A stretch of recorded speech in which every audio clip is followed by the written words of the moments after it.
വിങ്ങുന്നൊരു ഗുലുമാല് N തലയിൽ വീണൊരു പുലിവാല് മലയിലിരിക്കും തോമായ N വേദനയറിയൂ ശ്രീഹായ് എന്നൊക്കെ പറഞ്ഞിട്ട് അത് അങ്ങ്.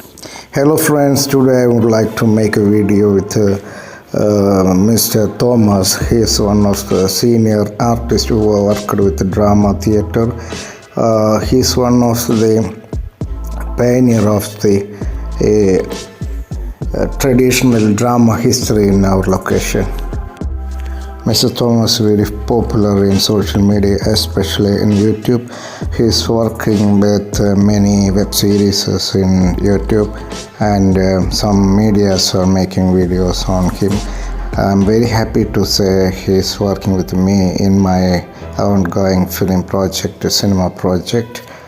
I am spending some time with him to get some information of the past history of drama, culture and communities in my location in Kerala.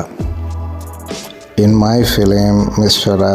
Thomas is working as a character of Aravindan, and the title name of the character we give Aravindan because we respect the great artist Mala Aravindan from our location, and the Thomas also from Mala.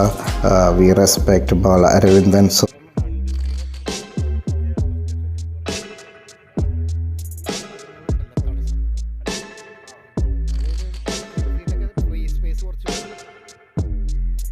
എന്താണെന്നറിയാമോ, നമ്മൾ നിൽക്കുന്ന ആൾക്കാരൊക്കെ കൂടുതൽ ആൾക്കാരില്ലേ, അതാണ് ഈ സിനിമയുടെ പ്രത്യേകത. അഭിനയിക്കുന്നത് ചിലപ്പോൾ രണ്ടാളായിരിക്കും, അഭിനയിപ്പിക്കുന്ന 15 ആളവിടെ ഒക്കെ ഉണ്ടാവും.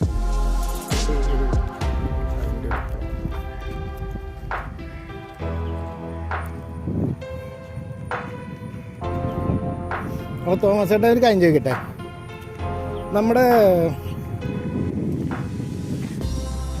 നാടകം ചെയ്തെന്ന് പറഞ്ഞില്ലേ ചെറുപ്പം തുടങ്ങി, അപ്പോൾ ഈ നാടകം ചെയ്യാൻ ഒരു നാടകം കോർഡിനേറ്റ് ചെയ്തെന്ന് പറഞ്ഞില്ലേ, ആ നാടകത്തിൻ്റെ കോർഡിനേഷനായിട്ട് ബന്ധപ്പെട്ട് എന്തൊക്കെ ചെയ്ത് അതിന് ഓർമ്മയുണ്ട്, എന്തൊക്കെ അതിനു വേണ്ടി ചെയ്തതെന്ന്? അതായത് എൻ്റെ കല്യാണം കഴിഞ്ഞ് 80 നവംബർ 26-ാം തീയതി. അതിനുശേഷം അതായത് പിറ്റേ വർഷം എന്ന് വെച്ചിട്ടുണ്ടെങ്കിൽ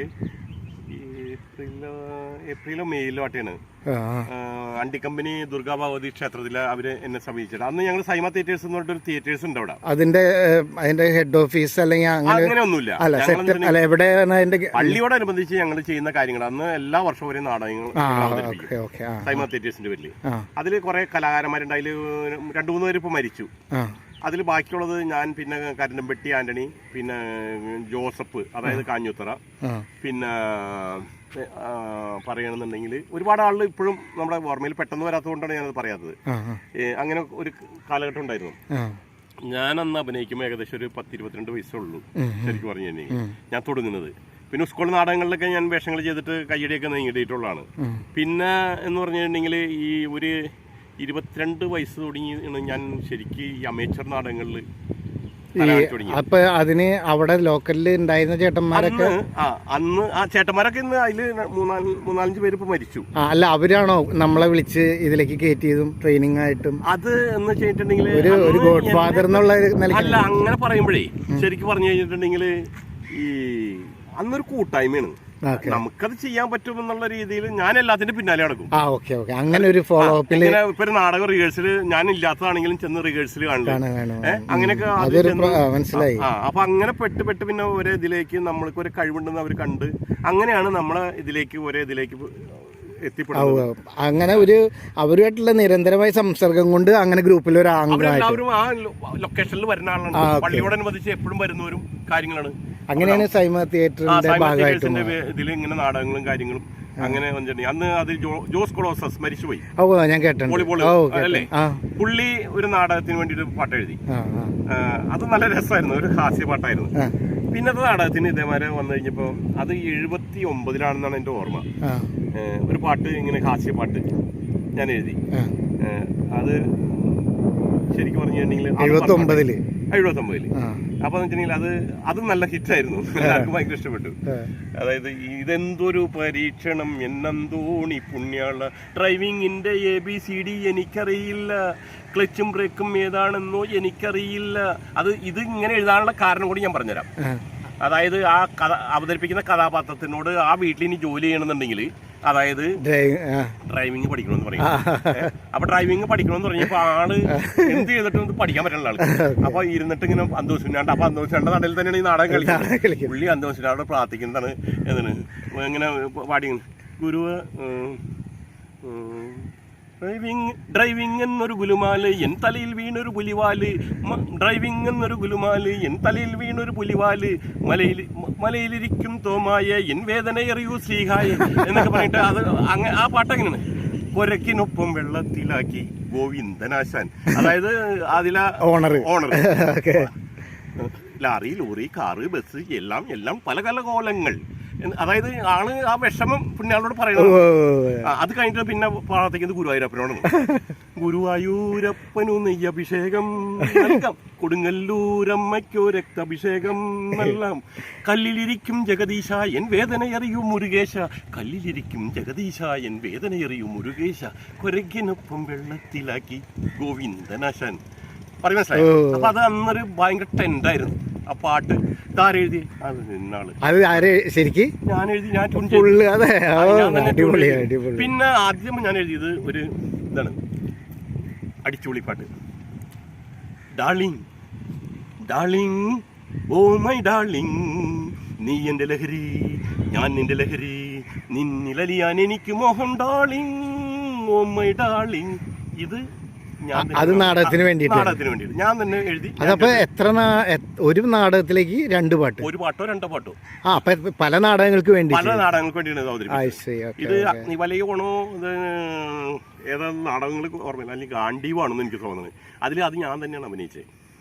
ഓക്കെ, അപ്പൊ ഞാൻ ചോദിക്കട്ടെ, അത് അമേച്ചർ ഗ്രൂപ്പ് ഇതായിരുന്നു അതോ വേറെ ആൾക്കാരുടെയും സ്ക്രിപ്റ്റ് എടുത്തിട്ട് ചെയ്തതാണ്? സ്ക്രിപ്റ്റ് നമ്മൾ അന്ന് നാടകത്തിന്റെ ഒരു ട്രെൻഡാണ്. പുസ്തകങ്ങൾ ഏത് എവിടെ ചെന്നാലും ഞങ്ങൾ ഓരോന്നും വായിച്ച് അത് ഏതാണ് നല്ലതെന്ന് നോക്കിയിട്ട് അങ്ങനെയാണ് എടുക്കുന്നത്. നല്ല സൂപ്പർ അന്ന് അവൈലബിൾ ആയിരുന്നു നാടകം. ഇന്ന് ഇല്ല, ഞങ്ങൾ അന്ന് അന്വേഷിച്ച് കണ്ടുപിടിച്ച് ഓരോ ആരെ കുറിച്ച് അന്വേഷിക്കും. അവിടെ കളിച്ച നാടകം ഏതാണ്? ഇതിപ്പോ 1979 എന്റെ ഓർമ്മ. പിന്നെ 80 എന്റെ കല്യാണം. 80 കല്യാണം കഴിഞ്ഞിട്ട് ആണ് ആ വർഷം തന്നെ, അല്ല 81 ഞാൻ ഈ പാട്ട് എഴുതിയത്. ഞാൻ ഇന്നലെ മാഷ്ക്ക് അയച്ചെന്ന് വെച്ചാൽ, ഒരു സ്വപ്നമായി നീ വിരിഞ്ഞു, ഒരു ദുഃഖമായി നീ കൊഴിഞ്ഞു, ഓർമ്മകളിൽ നീ ഒരു ദുഃഖഗാനമായി എന്നും വിതുമ്പി നിന്നു. ഇതിന്റെ സന്ദർഭവും ഞാൻ പറഞ്ഞുതരാം.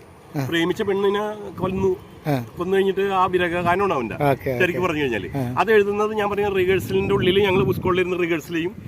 എന്റെ സീൻ കഴിയുമ്പോൾ ഞാൻ ചെന്നിരുന്നിട്ട് ഒരു പാട്ട് ഇതിൽ കൊള്ളിക്കണല്ലേ, ഇതൊക്കെ സംവിധായകന്റെ മനസ്സിലായി. അപ്പൊ നമുക്ക് അതിനോടുള്ള എനിക്ക് തോന്നുന്നത് നമുക്കത് കൂടുതൽ ഭംഗിയാക്കണം എന്നുള്ള ഒരു പാട്ടിൽ കയറ്റി കഴിഞ്ഞാൽ അപ്പൊ അതിലുള്ളൊരു ആരും എതിർത്തില്ല. ഏത് കിട്ടാൻ പറ്റി കിട്ടും, ഓർക്കസ്ട്ര ശരിയാക്കേണ്ടതൊക്കെ നിങ്ങളുടെ കടമ, അവരോട് പറഞ്ഞു കൊടുത്തതൊക്കെ ചെയ്യുന്നത്. അപ്പൊ അന്ന് ഈ പാട്ട് അങ്ങനെ സൂപ്പർ ഹിറ്റായി. ശരിക്കും പറഞ്ഞു കഴിഞ്ഞെങ്കിൽ ഇന്നും ആ പാട്ട് ശരിക്കും പറഞ്ഞാൽ നല്ല രീതിയിൽ ഒന്ന് പ്രസന്റ് ചെയ്തിട്ട് ഞാൻ ഇന്നലെ പറഞ്ഞില്ലേ, എനിക്ക് കിട്ടാന്നപ്പോ ഞാൻ പറഞ്ഞില്ലേ, അത് ഒരു സ്റ്റുഡിയോയില് പാടിച്ച് എടുക്കാൻ ഇത്ര വലിയ ബുദ്ധിമുട്ടൊന്നുമില്ല. അത് സിമ്പിളാണ്, അത് സിമ്പിൾ ആയിട്ടുള്ള മ്യൂസിക്കിലാസ്. അപ്പൊ അത് നമുക്കത് എടുത്ത് ഇന്നത്തെ പാട്ട് വെച്ചിട്ടുണ്ടെങ്കിൽ കേട്ടാലറിഞ്ഞൂടെ? അല്ല, അതല്ല, ഈ ഇന്നത്തെ എന്റെ അഭിപ്രായത്തിൽ ഇന്നത്തെ ട്യൂണല്ല അതിനെടുക്കണ്ടേ, അന്നത്തെ രീതിയിൽ. അല്ല, ഞാൻ പാട്ട് എഴുതുന്ന വെച്ചിട്ടുണ്ടെങ്കിൽ വരികൾ, ഓരോ വരികൾക്കും അപ്പൊ തന്നെ ട്യൂൺ. അല്ല, അതല്ലെങ്കിലും ഈ നാടകത്തിലും സിനിമയിലൊക്കെ ചെയ്യണമെങ്കിൽ ലിറിക്കിന്റെ ഒപ്പം ട്യൂൺ സെൻസ് വേണം. ശരിയാവണമെന്നുണ്ടെങ്കിൽ അത് കറക്റ്റ് ആയിട്ട് വരും. പിന്നെ ഇമോഷനും കറക്റ്റ് ആവണം. ഞാൻ ഇല്ലേ മാട്രിന്ന് പോയി. അപ്പൊ അമേച്ചർ നാടകങ്ങളിൽ മറ്റേ സൈമ തിയേറ്റർ ഉണ്ടല്ലോ, അത് ടോട്ടലി ഏകദേശം എത്ര നാടകം കളിച്ചിട്ടുണ്ടാവും? അന്ന് എന്റെ അറിവ് 16ാമത്തെ നാടകം എന്നൊക്കെ പറഞ്ഞു കേട്ടിട്ടുണ്ട്. അതെ, അതായത് നിങ്ങളെക്കാളും സീനിയർ ആണ് തിയേറ്റർ ആളുകൾ നേരത്തെ ഉണ്ട്.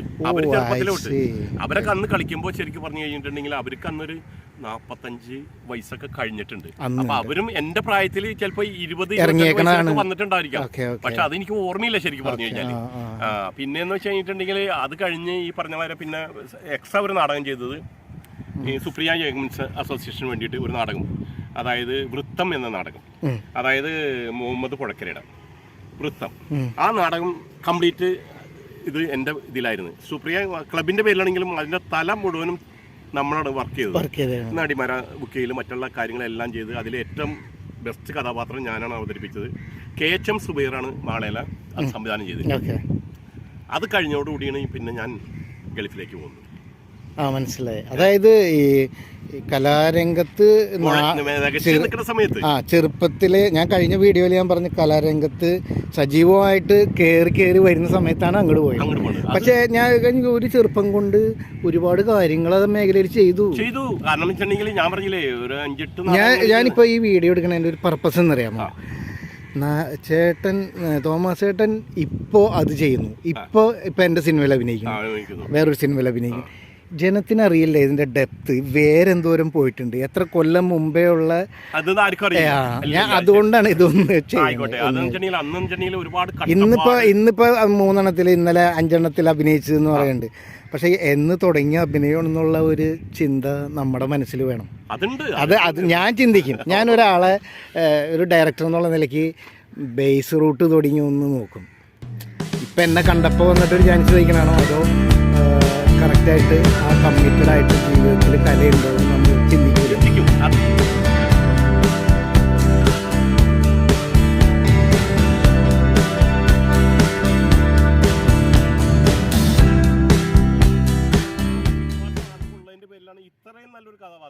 ഇപ്പോൾ